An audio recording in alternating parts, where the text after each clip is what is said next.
शुरू करते हैं बच्चों आज की क्लास।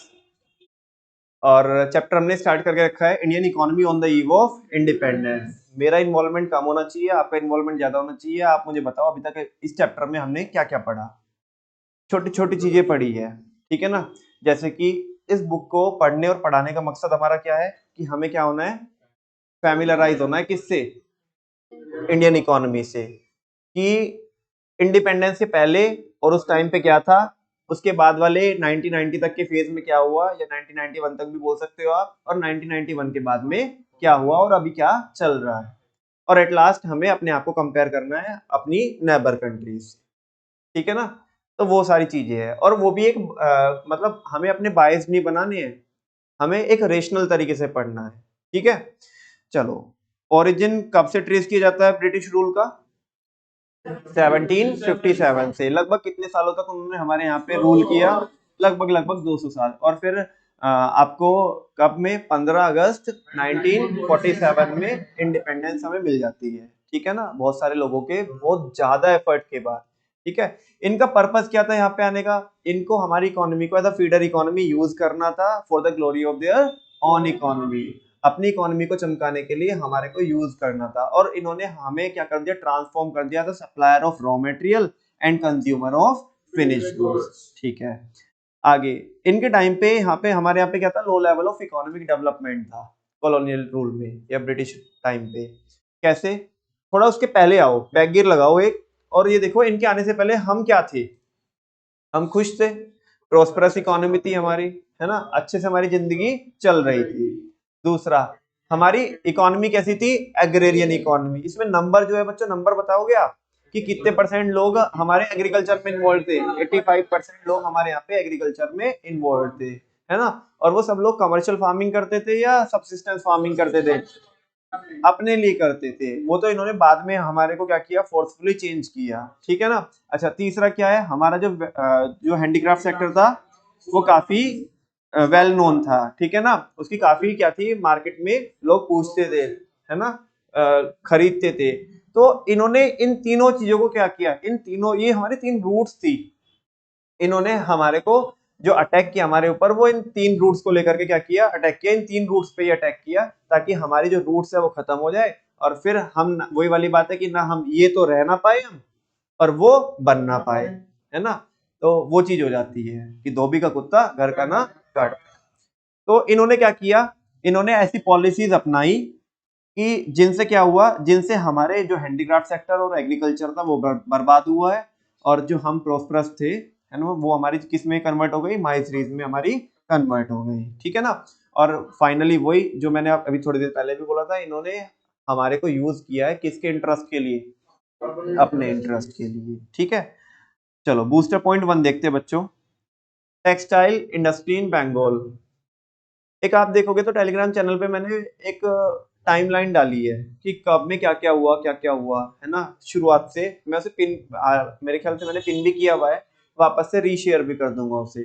तो उसमें बहुत सारे पॉइंटर्स जो भी इधर उधर से निकाल के पूरा टाइमलाइन उसकी क्या की है, फ्रेम की है ना। जब भी खाली टाइम मिले से एक बार उसे स्क्रॉल करके देखते रहो तो चीजें माइंड में क्या हो जाएगी, सेट हो जाएगी। अल्टीमेटली देखो, ऐसा बच्चों नंबर के लिए करना है ये वाला काम, ठीक है ना।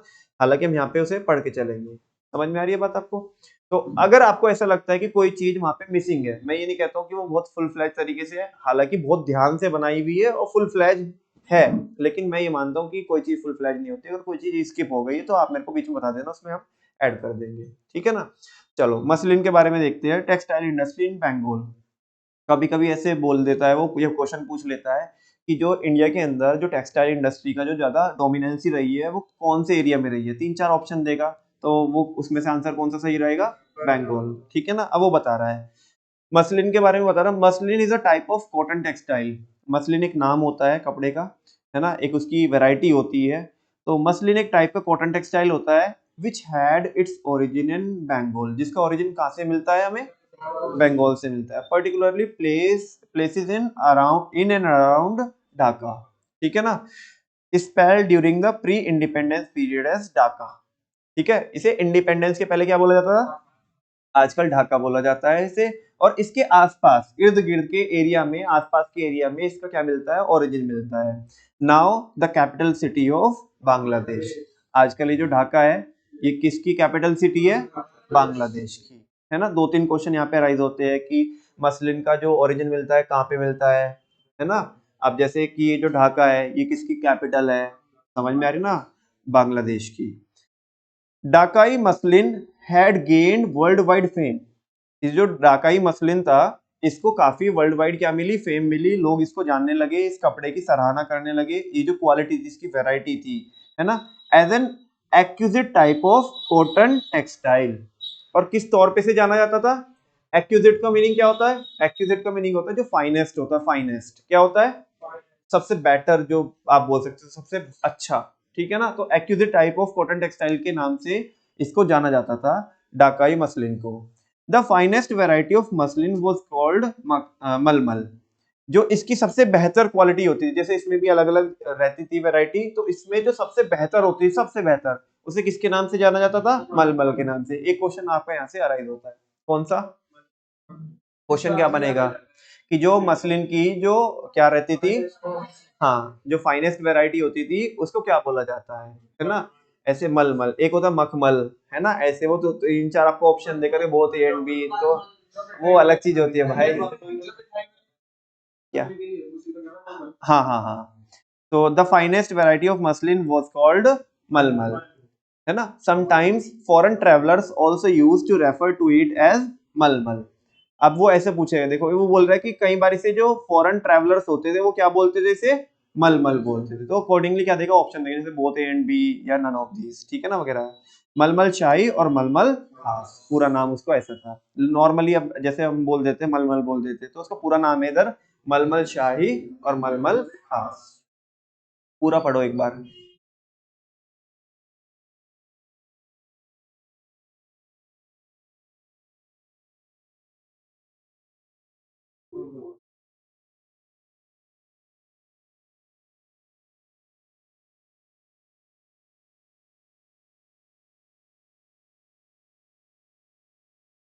ठीक है, booster point 2, the colonial government never made any sincere attempt. कह रहे जो ब्रिटिश रूलर थे इन्होंने कभी भी सिंसियरली और सीरियसली कोई भी ऐसा कदम नहीं उठाया to eliminate India's, sorry, to estimate India's national and per capita income.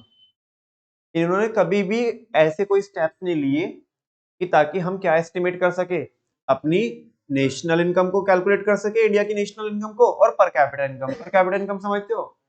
देश की इनकम डिवाइडेड बाय पॉपुलेशन। बात समझ में आ रही है? तो वो आती है पर कैपिटा इनकम, ठीक है। तो इन्होंने कभी भी कोई ऐसा कदम नहीं उठाया कि ताकि हम क्या एस्टिमेट कर पाए उससे, पर कैपिटा इनकम या नेशनल इनकम। बता सकते हो क्यों? क्योंकि कोई चीज से हम लोग अनजान रहेंगे तो तुम सवाल ही नहीं पूछोगे, तुम सवाल ही नहीं पूछोगे। मान लिया हमने तुम्हें नेशनल इनकम निकालना सिखा दिया और तुम नेशनल इनकम क्या कर रहे हो, कैलकुलेट कर रहे हो, वो कम आई, तो तुम सवाल पूछोगे कल को, कम क्यों आई जी, ठीक है ना। लोग क्या करेंगे, यूनाइट होंगे, भाई ये तो गलत चल रहा है, कोई चीज बताई नहीं हमने आपको। वो कहते हैं ना कि ना रहेगा बास ना बजेगी बांसुरी। हम बताते ही नहीं तुम्हें कि कैसे कैलकुलेट होगी ये। और जब बताएंगे नहीं तो कैलकुलेट होगी नहीं, और कैलकुलेट होगी नहीं तो तुम सवाल ही नहीं पूछोगे। वही काम जो मैं अभी थोड़ी देर पहले आपको बता रहा था कि मुद्दे की बात पे आओगे तो लोग सवाल पूछेंगे, फालतू की बात करो, एंटरटेनमेंट करो लोगों का। मीडिया वाले भी तो ये करते हैं, आज के टाइम में मीडिया वाले भी तो ये कर रहे हैं। मुद्दे की मुझे बताओ, अनएम्प्लॉयमेंट पे कितनी डिबेट हो रही है, पॉवर्टी पे कितनी डिबेट हो रही है, लोगों का वेलफेयर हो रहा है कि नहीं हो रहा है, उस पर कितनी डिबेट हो रही है ना। किस तरह की डिबेट चलती है। वो पाकिस्तान से एक वो लेडीज आ गई, क्या नाम है उसका, और उसकी उसकी शो चलते जा रहे हैं। वो एक, हाँ, एक आंटी ने वो कुछ बोल दिया, एक आंटी ने बोल दिया तो उसकी डॉट कनेक्ट कर दी कि वो आंटी ने बोल दिया लप्पू सा सचिन है, तो अब उसको ही मतलब मीडिया में भी ये दिखा रहे हैं। क्योंकि अगर मुद्दे की बात करोगे तो लोग सवाल पूछेंगे ना, लोग सवाल पूछेंगे तो आपको वो मुद्दे से ही हटा दो। तो ये भाई ये कोई नया काम नहीं है, ये अंग्रेजों ने सिखाया है, ऐसे ही चलता आ रहा है ना। लोग समझ नहीं रहे हैं, लोग आपके जैसे इनोसेंट लोग फंस जाते हैं, है ना। वो पहचान नहीं पाते टाइम रहते, तो बाद में पता पड़ता है तो बोलते हैं कि यार हमारे साथ तो क्या हो गया, बुरा हो गया। अबे टाइम रहते तुम समझ लो ना, अभी तुम समझ लो। तो ये कह रहे हैं कि यहाँ पे इन्होंने बताया नहीं है कि कैसे कैलकुलेट करते हैं हम, ताकि कोई लोग सवाल ना पूछे। Some individual attempt which were made to measure such income. कुछ लोगों ने थोड़ी जरूरत भी करी, हिम्मत भी दिखाई क्या करने की, नेशनल इनकम को कैलकुलेट करने की, थोड़े तरीके फाइंड आउट करे उस टाइम पे कि भाई कैसे कैलकुलेट हम कर सकते हैं, लेकिन उसमें भी बहुत ज्यादा क्या थे, कॉन्फ्लिक्ट थे। वो बोल रहे कि some individual attempt which were made to measure such income, कुछ इंडिविजुअल अटेम्प्ट लिए गए, कुछ लोगों ने अटेम्प्ट लिए, या कुछ अलग अलग से हमने क्या किया, ऐसे एक टाइप से फ्रेम करने की कोशिश की कि कैसे हम निकाल सकते हैं नेशनल इनकम को, were made to measure such income yielded conflicting and inconsistent result. Yielded का मतलब होता है जनरेट, ठीक है ना। उसने क्या जनरेट किए, जिन लोगों ने भी इंडिविजुअली क्या किया था, थोड़ा कोशिश की, अलग अलग लोगों ने जो भी इंडिविजुअली कोशिश की फाइंड आउट करने की नेशनल इनकम को, उन अलग अलग लोगों के रिजल्ट में, उनके आउटकम में क्या था, बहुत ज्यादा कॉन्फ्लिक्ट थे, इनकंसिस्टेंसी थी। एक ने बोला नेशनल इनकम 1 लाख, तो दूसरा बोल रहा है 10,000। समझ में आ रही है? तो बताओ किसकी बात सच माने हम। अब वो बताने के बाद भी पता नहीं पड़ा कि क्या सही है और क्या गलत है, ठीक है ना। तो वो चीज बोल रहा है अमंग द नोटेबल एस्टिमेटर। अब ये ध्यान से सुनना, फिर भी कुछ नोटेबल क्या हुए, एस्टिमेटर हुए, मतलब जिनके जो आंकड़े थे, जिनकी जो मेजरमेंट का जो अप्रोच था वो काफी सटीक था, मतलब बहुत एग्जैक्ट था, मतलब अप टू द, ऐसे तो नहीं बोल सकते कि बहुत ज्यादा ऐसे एग्जैक्ट था, लेकिन अप टू द मार्क था। उनके नाम देखो यहाँ पे क्या बोल रहे हैं, उन्होंने किन्होंने उसमें काम किया, ऐसा ऑप्शन में पूछ रहा है वो, ठीक है ना। दादा भाई नारोजी, विलियम डिग्बी, है ना, फिंडले सिरास और वी के आरवी राव। ये काफी इंपॉर्टेंट है, वी के आरवी राव, इसके लिए आप क्वेश्चन भी आप देखोगे आगे, ठीक है ना। V K RV Rao and RC Desai. और इनमें से भी सबसे बेस्ट एंड बेस्ट जो मैं बोल रहा हूँ, जिसको हाईलाइट किया मैंने, वो बोल रहा है इट वाज राव। वो कौन था? whose estimate during the colonial period were considered very significant। जिसके एस्टिमेट पे क्या लगी, जिसके अप्रोच पे क्या लगी, मोहर लगी, कि बाकी सारे लोगों ने कोशिश की है, अच्छी बात है, लेकिन सबसे अप टू द मार्क या एग्जैक्ट, क्लोज टू एग्जैक्ट बोलो, वो किसका एस्टिमेट था? राव का, वी के आर वी राव का। और क्वेश्चन बस इसके लिए पूछेगा आपको, वो ये पूछेगा कि बताओ सबसे close to the exact estimate किसका था। 3-4 ऑप्शन देगा, Dadabhai Naoroji, William Digby, RC Desai, V K RV Rao. तो इसमें ऑप्शन कौन सा रहने वाला है? वी के आरवी राव, ठीक है ना। चलो बच्चों, हाँ जी, वी के आरवी राव की आई थिंक पूछ सकता है, ठीक है ना। फिलहाल मेरे माइंड से भी क्या हो रही है, इसकी हो रही है, मेरे ख्याल किसी चैप्टर में है आगे इसमें, ठीक है ना। नोट करके रखना, बता दूंगा। वी के आरवी राव ज्यादातर जो देता है वो शॉर्ट फॉर्म देता है, लेकिन लॉन्ग फॉर्म पूछ सकता है, ठीक है। चलो बच्चों, आ जाते किस पे, एग्रीकल्चर सेक्टर पे, ठीक है ना। अब बात करते हैं कि एग्रीकल्चर सेक्टर कैसा था उस टाइम पे। During the pre British period the condition of Indian agriculture was not at all satisfactory. क्या बोल रहा है कि ब्रिटिश टाइम पे क्या था, जो इंडियन एग्रीकल्चर का जो स्टेटस था वो बहुत ज्यादा सेटिस्फैक्टरी नहीं था। मतलब ऐसा नहीं कि हम बोलने लगे कि भाई हाँ भाई हमारी एग्रेरियन इकोनॉमी थी तो हम सेटिस्फाइड है। उनके टाइम पे, उससे पहले खुश थे। वही वाली बात है ना कि जब क्या होता है, जब हमें नॉलेज नहीं होती है, ठीक है ना, तब तक तो हम खुश थे। अब उन्होंने थोड़ा हमें पर्सपेक्टिव दिया कि नहीं भाई हम ऐसे कर सकते, तो हम कंफ्यूज हो गए अब, है ना। तो अब हम क्या नहीं हो पा रहे थे, सेटिस्फाइड नहीं हो पा रहे थे, क्या नहीं हो पा रहे थे। और उसके कुछ और रीजन भी थे, जो रीजन यहाँ पे लिखे हैं। The following point may be noted in this regard. इस मसले में आपको ये कुछ पॉइंट देखने होंगे। सबसे पहला, एक तो हम सेटिस्फाई क्यों नहीं थे। चलो बाकी सारी चीजें तो जब हमें कम पता रहता है और थोड़ी चीज जानने मिले, तो एक तो वो रहता है कि भाई हमें तो कुछ पता ही नहीं था अब तक। लेकिन कुछ और इन्होंने हमारे साथ अत्याचार भी तो किए। पहला सबसे बड़ा अत्याचार क्या किया इन्होंने हमारे लिए, लैंड सेटलमेंट सिस्टम लगाया। क्या लगाया? लैंड सेटलमेंट सिस्टम में इन्होंने क्या किया, इन्होंने लोगों को डिवाइड किया, हमारे लोगों को डिवाइड किया, ठीक है ना। एक तो क्या बनाया इन्होंने, जमींदार बनाए। क्या बनाए? इसे लैंड सेटलमेंट सिस्टम को जमींदारी सिस्टम भी बोलते हैं। जमींदार समझते हो आप कौन होते हैं? कौन? जिसपे जिसपे बहुत ज्यादा जमीन, हमारे लोग जिन पे बहुत अनाप शनाप जमीन होती थी। और एक होते टीलर्स। कौन होते हैं टीलर्स? कौन? जिनके पास जमीन नहीं है, वो दूसरों की लैंड पे काम करते हैं। जैसे आजकल बोल देते हैं ना कि बुआई पे अपनी लैंड दे देते हैं, ऐसा करके ऐसा होता है ना कि वो दूसरों के यहाँ पे, दूसरों के फार्म में, दूसरों की लैंड पे क्या करते हैं, काम करते हैं। कुल मिला के एक बड़े लोग और एक छोटे लोग, दो क्लास इन्होंने क्या कर दी, डिवाइड कर दी। और इन्होंने क्या किया, इन्होंने बड़े लोगों को बोला, इन्होंने टारगेट दिए। क्या दिए? टारगेट, कि तुम्हें छोटे लोगों से क्या करना है, लगान कलेक्ट करना है। क्या कलेक्ट करना है? उसकी डेट भी फिक्स कर दी और अमाउंट भी फिक्स कर दी कि हम तो तुम्हारे से इतना लेंगे। और इस डेट में लेंगे। जैसे मान लिया बच्चों मेरे को तुम्हारे से लगान कलेक्ट करना है, तो मैं क्या करूंगा, और मेरे को किसी ने बोला है, तो उसने मेरे को ये बोला कि भाई मैं तो तेरे से 100 रुपए लूंगा और इस डेट में चाहिए मुझे, तो है ना। ये लगान क्या होता है, एक टाइप का टैक्स है ना, उस टाइम पे लगान जिसको बोला जाता था। तो अभी क्या है, मेरे को तो 100 रुपए देने हैं। अब एक बात बताओ, जब मेरे को 100 रुपए देने हैं तो मैं तुम्हारे से कलेक्ट कितने करूँ, कम करूंगा तुम्हारे से कलेक्ट, ज्यादा करूंगा ना। अब इसने इसने मेरे को छूट भी दे दी, भाई मुझे मतलब नहीं है, तू कितने कलेक्ट कर, मार के कर, पीट के कर, मुझे तो कितने चाहिए, इस डेट में 100 रुपए चाहिए। समझ में आ रही है बात। अच्छा, मैं तुम्हारे से ज्यादा पैसे कलेक्ट करूंगा और तुम्हारे साथ बदतमीजी भी करूंगा, मारपीट भी करूंगा तुम्हारे साथ, क्योंकि मुझे तो मेरे पैसे क्या करने, रिकवर। अच्छा एक बात और है, रिकवर तो करने ही है। इन्होंने क्या भी दिया, थ्रेट भी दिया, तुम्हारे को नहीं, आपने आप डायरेक्टली तुम्हारे से डील नहीं किया, हमारे लोगों को हमारे लोगों से लड़ाया, मेरे को थ्रेट दिया, ए तेरे को डेट बोली ना, तेरे को अमाउंट बोली ना हमने, ये उस डेट में, और उस डेट को हमारे को ये पर्टिकुलर अमाउंट चाहिए चाहिए, अगर चौधरी बने रहना चाहता है तो, मतलब आज के टाइम पे तेरी कुर्सी तू सलामत चाहता है तो उस डेट में जमा कर ही देना, कर ही देना। अदरवाइज ये जो तेरी जो चौधराट है ना, ये सब निकाल देंगे हम तेरी।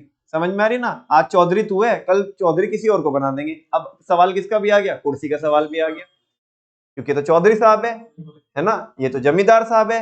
अब क्योंकि यार देखो सारी चीजें बराबर है, लेकिन क्या होता है ना, पॉलिटिक्स में क्या होता है, पॉलिटिक्स में इंसान अपने फैमिली वाले को भी नहीं देखता। भैया वो कुर्सी इतनी प्यारी होती है, वो देखी तुमने एक कौन सी मूवी है, दृश्यम है, कौन सी, दृश्यम नहीं, सॉरी, जिसमें संजय दत्त है, पता नहीं नाम याद नहीं आ रहा मेरे को, अभी कुछ टाइम पहले आई थी वो, तो अपनी अपनी, हाँ ना ना ना वो नहीं, कोई और है, नाम याद नहीं आ रहा, छोड़ो जान दो। तो लोग क्या करते हैं, जब वो कुर्सी वाली बात आ जाती है, पोजीशन वाली बात आ जाती है ना, तो लोग फिर किसको नहीं देख रहे भाई, वो जो बड़े लोग हैं वो कह रहे कि आज भाई मैं चौधरी हूँ, आज लोग मुझे क्या कर रहे हैं, लोग राम राम करके जा रहे हैं मेरे को, लेकिन मेरे हालचाल पूछ के जा रहे हैं, मेरे सामने सर झुका रहे हैं। कल अगर ऐसा नहीं होगा, मेरी चौधराट चली जाएगी, तो लोग मेरे को पूछेंगे नहीं, ये मेरे को सहन नहीं होगा। तो एक फैक्टर ये लग गया। तो देखो डायरेक्टली तो डील नहीं किया इन्होंने, हमारे लोगों को, हमारे लोगों पे अत्याचार करने के लिए मजबूर कर दिया, लालच दे करके। क्या दे करके, लालच दे करके। कितने, अपने आप भी तो कलेक्ट कर सकते थे, मारपीट करके, कम से कम ये तो रहता कि दूसरे लोग हमारे ऊपर क्या कर रहे हैं, अत्याचार कर रहे हैं, हमारे लोगों पे ही क्या कराए, अत्याचार कराए, और वो भी, जैसे एक वो कहानी में ऐसा होता है ना कि एक कुल्हाड़ी होती है ना, और कुल्हाड़ी में दो पोर्शन रहते हैं, क्या रहते हैं, दो लोग, दो पोर्शन रहते हैं। एक तो वो आयरन वाला पोर्शन रहता है जो कट करने में हेल्प करता है, और उसमें जो पीछे में जो सपोर्ट रहता है वो लकड़ी का रहता है। और जब एक पेड़ को काटा जाता है तो वो पेड़ को दुख इसलिए नहीं हो रहा, दर्द इसलिए नहीं हो रहा कि आयरन से कट रहा है, वो बात ये है कि उसके पीछे जो है वो अपना ही है, और अगर वो ना हो तो वो आयरन कुछ नहीं कर सकता, भले ही वो आयरन में कितनी भी धार हो। समझ में आ रही ना, दर्द ही तब होता है जब अपने दर्द देते हैं। समझ में आ रही ना बात। और इन्होंने वही पॉलिसी लगाई। तो इस थोड़ा सा इस अंदर से इन इमोशन के साथ आप थोड़ा इसको पढ़ो तो समझ में आएगा कि हाँ भाई ये कह क्या रहा है। लैंड सेटलमेंट सिस्टम कह रहे कि during the pre British period, ऊपर पढ़ रहा हूं, the condition of Indian agriculture was not at all satisfactory, the following point may be noted in this regard. पहला, land settlement system, the most important reason for stagnation, stagnation बोले तो रुक जाना, बिल्कुल थम जाना, जैसे इमरजेंसी ब्रेक लगा देते ना, वैसा कुछ करके बिल्कुल जहां पे जाम हो जाना चीजें। तो जो बहुत बड़ा रीजन था स्टैग्नेशन का, हमारी एग्रीकल्चर सेक्टर के स्टैग्नेशन का, was the introduction of zamindari system. इसका रीजन क्या था बच्चों, zamindari system by the colonial government. It was implemented in the Bengal presidency comprising parts of India's present day eastern states. कह रहे सबसे पहले ये जो जमींदारी सिस्टम है कहाँ पे लगाया गया, बंगाल प्रेसिडेंसी में। आज के दिन पे जो हमारे जो ईस्टर्न स्टेट्स है, कौन से स्टेट्स है, ये इधर हो गए, बंगाल हो गया, बंगाल के पास मिजोरम हो गया, ठीक है ना, आसाम हो गया, और मणिपुर हो गया। तो ये जो ईस्टर्न स्टेट्स है आज के दिन पे जो पड़ते, तो उधर वाले एरिया में लगाया पहले ये जमींदारी सिस्टम। अंडर दिस सिस्टम, अब बता रहा है कि ये मेन सिस्टम क्या था। Under this system profits accruing out of the agricultural sector, जो प्रॉफिट हमें किससे हुए बच्चों, एग्रीकल्चरल सेक्टर से हुए हैं, वेंट टू द जमींदार। वो किसको जाते थे, जिनके पास छोटी छोटी लैंड थी या नहीं थी, ठीक है ना, उनके ऊपर जुर्म ढाए जाते थे। कैसे कि भाई तुम्हें प्रॉफिट हुआ है ना, तुमने कोई लैंड कल्टीवेट की है ना, उसे हार्वेस्ट किया है, तो उससे जो तुम्हें प्रॉफिट हुआ है अब उसका एक हिस्सा तुम्हें हमें देना पड़ेगा। जमींदार ऐसा बोलते थे। फिर वो जमींदार कलेक्ट करके सारा किसको देता था, सारा नहीं, उसमें से कुछ पोर्शन ज्यादा कलेक्ट करता, क्योंकि नहीं भी तो प्रॉफिट चाहिए था ना, तो वो सारी चीजें इन द फॉर्म ऑफ लगान। और ये सब किसकी फॉर्म में होता था, ये किसके नाम पे होता था, लगान के नाम पे। ठीक है ना, मतलब जिसको आज हम टैक्स बोलते हैं, जैसे इनकम टैक्स लेते हैं हम, तो उस टाइम पे वो क्या था, लगान था। The main interest of the jamidar was not was only to collect lagan regardless of the economic condition of the cultivator। थोड़ा इस पे आ जाओ। हाँ जी, ये इमेज को देखना क्या कह रही है, इमेज बहुत कुछ कह रही है। ये लोग कौन है, ये लोग, ये टीलर्स है, ये जिनके पास छोटी छोटी लैंड है या नई है, ठीक है ना, ये वो लोग है। अच्छा, एक यहाँ पे ये दिख रहे हैं आपको, एक नुमाइंदा इनका भी है, किनका, ब्रिटिशर्स का। ये खड़े होके देखो उधर छतरी लगा के, उसकी छतरी के नीचे आराम से देख रहा है कि हाँ।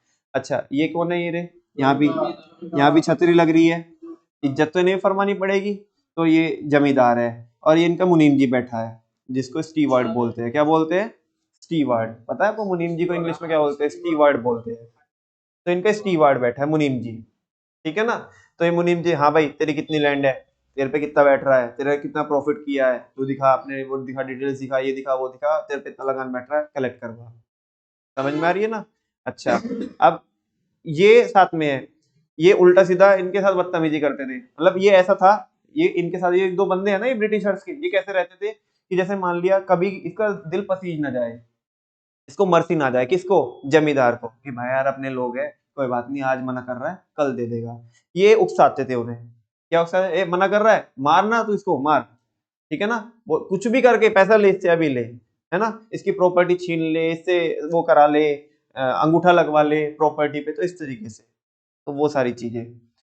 तो वो बोल रहा है यहाँ पे कि यहाँ पे लगान कलेक्ट किया जाता था, और जो इनका मेन इंटरेस्ट था जमींदार का, वो केवल लगान कलेक्ट करना था, regardless of the economic condition of the cultivator. Cultivator की इकोनॉमिक कंडीशन कुछ भी हो, हमें नहीं फर्क पड़ता। उसके घर में उसकी बेटी की शादी हो, उसे पैसों की जरूरत हो, उसके घर में कोई बीमार हो, वो कह रहा है जी मैं कल को दे दूंगा, छोड़ ना, फर्क ही नहीं पड़ता हमें भाई, तू लगान दे, आज चाहिए, अभी चाहिए, अभी का अभी चाहिए, अभी दे, तू कल का मरता आज मर जाए, हमें लगान अभी चाहिए, वो चीज। The dates for depositing specified sum, जो डेट थी, तारीखें थी, वो भी क्या की गई, डिपॉजिट करने के लिए स्पेसिफाइड सम, मतलब पर्टिकुलर अमाउंट की इतनी अमाउंट इस डेट को चाहिए ऑफ लगान, to the British government was also fix. मतलब ब्रिटिशर्स ने वो डेट और अमाउंट भी क्या कर दी, फेलिंग विच द जमींदार वर टू लूज देयर राइट्स। अगर वो ऐसा करने से क्या हो जाता है, चूक जाता है, फेल हो जाता है, तो उसके जो अधिकार थे, उसकी जो चौधराहट थी, जो चौधरी बना फिर रहा था ना, है ना, तो वो छीन ली जाएगी, है ना। जैसे वो ब्रिटिशर ऐसे बोलते हैं, चौधरी बना फिर रहा है, अब निकालते तुम्हें चौधराहट तेरी, ठीक है ना, इधर आ, ये सब कुछ दे, अब आगे से तू भी वैसे, तेरे साथ भी वही जुर्म होएगा, ठीक है ना। तो लोग ऐसे जो जमींदार थे, वो थोड़ी बहुत उनके अंदर दया आती, तो ये लालच उन्हें ऐसे दे दिया कि ये कुर्सी अब उनकी जाएगी नहीं, तो वो और भी जुर्म करते थे। द जमींदार and the colonial government did nothing, दोनों ही नहीं मिलके, मतलब हमारे लोगों ने और ब्रिटिशर्स ने, हमारे लोग कौन, जमींदार, जमींदार ने और ब्रिटिशर्स ने डिड नथिंग, उन्होंने कुछ नहीं किया to improve the condition of agriculture. इन्हें तो अपने किससे मतलब था, लगान से मतलब था। आज के लिए इतना ही करेंगे, कल पढ़ेंगे हम कमर्शियलाइजेशन ऑफ एग्रीकल्चर। कल की टाइमिंग भी सेम है बच्चों, 9 से 10:30 और 11 से 12:30। ठीक है जी, थैंक यू वेरी मच।